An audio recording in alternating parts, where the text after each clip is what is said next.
மச்சத்தை பற்றி பார்க்க போகிறோம். ராமாயணம் கதை பல மொழிகளில் எழுதப்பட்டு அந்தந்த நாட்டிற்கு ஏற்ப வடிவமைக்கப்பட்டுள்ளது. இந்த ராமாயண கதையில் முக்கிய பாத்திரமாக ஹனுமான் வருகிறார். தாய்லாந்து மற்றும் கம்போடிய நாட்டு ராமாயணத்தில் ஹனுமானுக்கு ஸ்வர்ண மச்சம் என்ற காதலி இருப்பதாகவும் அவர்களுக்கு பிறந்த குழந்தையே மச்சனு என்று அழைக்கப்படுகிறது. ஸ்வர்ண மச்சம் ராவணனின் மகளாவாள். அவள் கடற்கன்னிகளின் ராணியாக திகழ்ந்தாள். ஸ்வர்ண மச்சத்தின் மேல் பகுதி உடல் மனிதர்கள் உடல் போலவும் கீழுடல் மீன் வடிவத்திலும் இருக்கும்.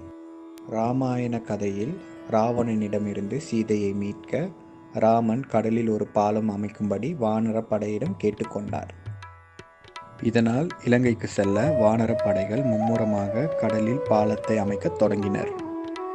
பிறகு பாலம் கட்ட கடலுக்கு அடியில் போடப்பட்ட பெரிய பாறைகள் மறுநாள் கடலுக்கு அடியில் இல்லாமல்